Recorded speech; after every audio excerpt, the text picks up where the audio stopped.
আচ্ছা, অনেক দিন পর আবার আমি একটা ভিডিও নিয়ে এলাম। কিছু ব্যস্ততার জন্য আমি কিছুদিন ভিডিও করতে পারিনি। তো দেখো, তোমাদের জন্য একটা ব্রেকিং নিউজ আছে। ব্রেকিং নিউজটা হচ্ছে যে 2023-এর প্রাইমারি টেট পরীক্ষা যারা দিয়েছিলে, তো তাদের ফল প্রকাশ হতে চলেছে। হ্যাঁ, ঠিকই শুনছো। ঠিক আজকে বিকাল 4টের সময় পর্ষদের যে অফিসিয়াল ওয়েবসাইট আছে সেখানে 2023-এর যারা প্রাইমারি টেট পরীক্ষা দিয়েছো তাদের ফাইনাল যে রেজাল্ট সেটা কিন্তু পাবলিশ হতে চলেছে। তো তাড়াতাড়ি আর অপেক্ষা না করে তোমরা যারা পরীক্ষা দিয়েছো তারা পরীক্ষার অ্যাডমিটটা নিজের হাতের কাছে রাখো এবং বিকেল 4টে বাজলেই মোটামুটি 4টের একটু আগে থেকেই দেখতে ট্রাই করবে, কারণ প্রচুর মোটামুটি কনজেশন হয়ে যাবে, প্রচুর ব্যস্ততার মধ্যে থাকবে, হয়তো সাইট ঠিকমতো খুলবে না। তাই একটু চেষ্টা করবে যে সাইটটা যাতে ওপেন করতে পারো এবং নিজের রেজাল্টটা যাতে দেখে ফেলতে পারো। তো দেখো, তার সাথে আর একটা কথা বলে রাখি। আজকে 2023-এর যে রেজাল্ট আউট হবে, তো তার সাথে সাথে আরেকটা নিউজ হচ্ছে যে একই সাথে কিছুক্ষণের মধ্যেই কিন্তু 13,421টি পোস্টের ভ্যাকেন্সি কিন্তু রিলিজ করবে ওরা। মানে 13,421টি পোস্টের জন্য কিন্তু তোমরা আবেদন করতে পারবে। এবার হিসাবটা একটু বুঝে নেওয়ার চেষ্টা করা যাক। দেখো, কম্পিটিশান একটু টাফ আছে, কিন্তু ওটা নিয়ে চিন্তিত হওয়ার কিছু নেই। যারা 2023-এর টেট পরীক্ষা দিয়েছো, যাদের রেজাল্ট আউট হবে এবং যারা ইতিমধ্যেই মোটামুটি একটু পজিটিভ আছো যে হ্যাঁ পজিটিভ রেজাল্ট হতে পারে, তাদের বলবো কম্পিটিশানটা একটু বুঝে নেওয়ার চেষ্টা করো যে কোন জায়গায় দাঁড়িয়ে আছে। দেখো, আমরা জানি যে আমাদের রাজ্যে মোটামুটি টেটটা কিন্তু চালু হয়েছে 2012 থেকে, মানে যেটা নিয়োগটা হয়েছিল 2014-তে। কিছু তর্ক বিতর্ক আছে, কারণ তখন কিন্তু 150 নম্বরে টেট হয়নি, 100 নম্বরের একটা পরীক্ষা হয়েছিল, ঠিক যেন টেটের মতো করে একটা পরীক্ষা। ওটা কোর্টে মামলা হয়, অনেক দিন ধরে মামলা চলে এবং পরবর্তী সময়ে বিভিন্ন রকম টালবাহানা কাটিয়ে ওটা কিন্তু টেট বলে মান্যতা দেওয়া হয়, যদিও তার কোনো সার্টিফিকেট আদৌ দেওয়া হয়নি। তার পরবর্তী সময় 2014 নোটিফিকেশনে একটা টেট পরীক্ষা হয় এবং আমরা জানি সেটাই প্রথম 150 নম্বরের টেট পরীক্ষা হয়। সেই নিয়েও নানা রকম বিভ্রাট ছিল, আছে এবং ভবিষ্যতেও হয়তো চলবে, কিন্তু হ্যাঁ, সেটাকে টেট বলে স্বীকৃতি দেওয়া হয় এবং কোর্টের অর্ডারে, মাননীয় অভিজিৎ গাঙ্গুলি মহাশয়ের অর্ডারে কিন্তু সেখানে সার্টিফিকেট দেওয়া হয়। যারা 2014 টেট কোয়ালিফাই করেছো তারা প্রত্যেকেই এখন অলরেডি সার্টিফিকেট পেয়ে গেছো। কয়েকজন পায়নি, অবশ্যই পায়নি, কারণ এটা একদম অথেন্টিক নিউজ, কারণ তাদের কিছু অ্যাকাডেমিক কিছু প্রবলেম ছিল, মানে নর্মাল যে এলিজিবিলিটি যে ক্রাইটেরিয়াগুলো ছিল সেগুলোর জন্য একটু তারা ফুলফিল করেনি বলে তারা পায়নি। তারা অলরেডি কেস করেছে এবং কোর্টের অর্ডারে কিন্তু তারা অটোমেটিক ধাপে ধাপে কিন্তু পেয়ে যাচ্ছে। তাহলে আমি কেন এই সংখ্যা তথ্যগুলো তুলে ধরছি তোমাদের কাছে? সামগ্রিকভাবে আমি একটা তথ্যের মাধ্যমে কতগুলো সংখ্যা হতে পারে টেট পাসে সেটা কিন্তু তুলে ধরার চেষ্টা করছি এবং কম্পিটিশন কোন জায়গায় থাকতে পারে সেটাও কিন্তু তুলে ধরার চেষ্টা করছি। দেখো, ভালো করে বুঝে নাও। তাহলে 2012-র যে টেট পরীক্ষা হয়েছিল সেখানে কেউ নেই, কারণ ম্যাক্সিমাম জনে কিন্তু চাকরি হয়ে গেছিলো। তারপর 2014-র যে টেটটা হয়েছিল সেখান থেকে কিন্তু 3বার নিয়োগ হয়েছে, মানে 2014-র যে টেট অলরেডি 1,25,000 মতো সেখানে কোয়ালিফাই করেছিল, 12 লাখ মতো পরীক্ষার্থী ছিল এবং প্রথম ধাপে 2017-তে কিন্তু প্রায় 42.5 মতো সংখ্যাটা ছিল।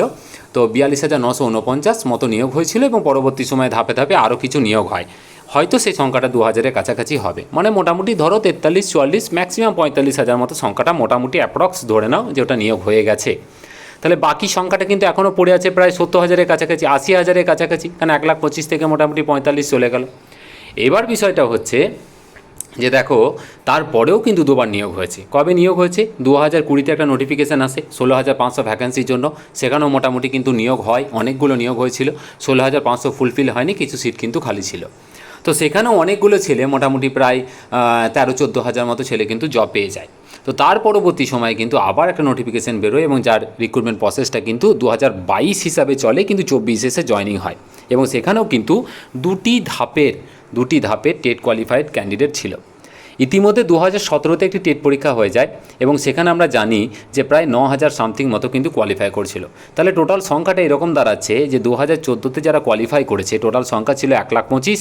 এখনও কিছু কোশ্চেনবুল মামলা চলছে, যেটার জন্য 6 নম্বরে একটা পেন্ডিং কন্ডিশনে আছে, সুপ্রিম কোর্টে চলছে মামলা। ফার্দার পরবর্তী সময়ে কি অর্ডার আসবে তার উপর সংখ্যাটা কিন্তু চেঞ্জ হতে পারে।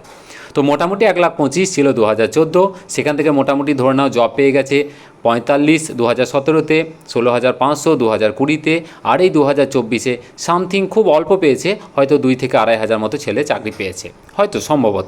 আমি 5,000-ই ধরে নিলাম।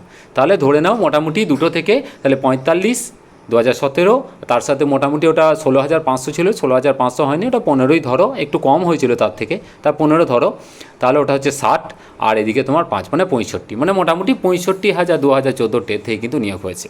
তোমরা জানবে ইতিমধ্যেই কিন্তু বিভিন্ন কেসের মাধ্যমে আমরা মাঝে মাঝে যখন কথা ওঠে যে 2014 টেটটা হয়তো বাতিল হয়ে যাবে, তখন কিন্তু এই ডেটাটা আমরা পেয়ে যাই। মোটামুটি অ্যাপ্রক্স 65,000-এর কাছাকাছি শিক্ষক কিন্তু 2014 টেট থেকে নিয়োগ হয়ে গেছে, তাহলে বাকি পড়ে আছে কিন্তু 60,000। তাহলে 2014 টেট কোয়ালিফাইড ছেলে কত আছে? 60,000। 2017 যে টেট হয়েছিল সেখানে কিন্তু টোটাল কোয়ালিফাই যেটা ছিল 9,000 সামথিং, এবং ভ্যাকেন্সি ছিল 11,000। যারা কোয়ালিফাই করছিল প্রত্যেকের ট্রেনিং ছিল, প্রত্যেকের চাকরি হয়ে গেছে, কোনো রকম ক্যান্ডিডেট কিন্তু আর বাকি নেই। তাহলে শুধুমাত্র 2014 কিছু ছেলে বাকি আছে। এইবার গেল বিষয়টা যে 2022-এর যে টেটটা হয়েছিল, যেটাই কিন্তু একটা মোটামুটি 1.5 লাখের কাছাকাছি ছেলে কোয়ালিফাই করেছিল, কিন্তু সুপ্রিম কোর্টে সেই অর্ডার যেখানে বিএড বাতিল হয়ে যায়।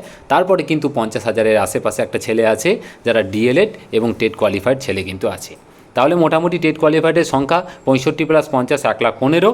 আর 2023-এর যা পরীক্ষা হয়েছে তোমরা প্রত্যেকেই জানো, কোশ্চেন ছিল খুবই টাফ, এবং সেই অনুযায়ী দেখা যাক এখন কত সংখ্যক পরীক্ষার্থী কীরকম রেজাল্ট হয়, কীরকম কোয়ালিফাই করে, তার সাথে সেই রেজাল্টটা কিন্তু যোগ হবে।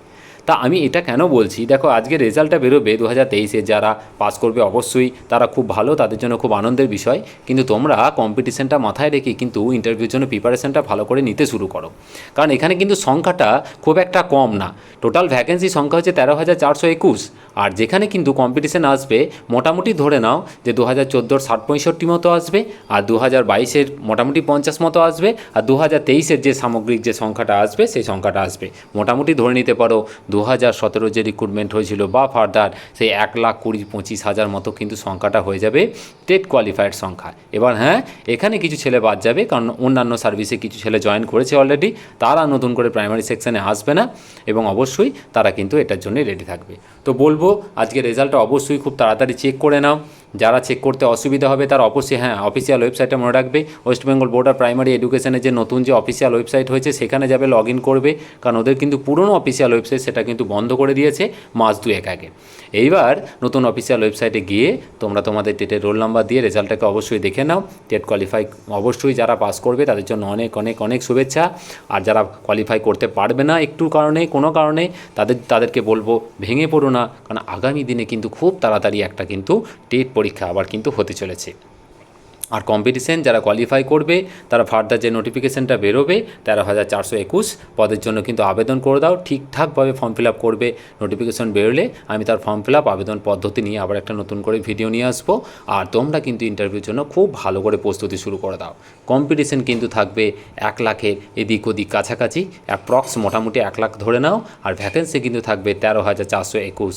অসম্ভব কিছু নয়, সিট কিন্তু একটা দরকার, তাই ভেঙে পড়ার কোনো সিস্টেম কিন্তু কিছু নেই, কোনো রকমভাবে ভেঙে পড়া কোনো রকম নয়, কারণ তোমার কপালে যদি থাকে অবশ্যই হবে, শুধু তুমি তোমার কাজটা করে যাও, চেষ্টাটা করে যাও। তো অনেক শুভেচ্ছা সবাই, আশা করছি তোমাদের খুব ভালো লাগলো। এবার তোমাদের কাছে কন্টিনিউ ভিডিও আসবে, তো অবশ্যই ভালো লাগলে চ্যানেলটিকে সাবস্ক্রাইব করো আর ভিডিওটাকে শেয়ার করো। খুব ভালো থেকো, অনেক ধন্যবাদ।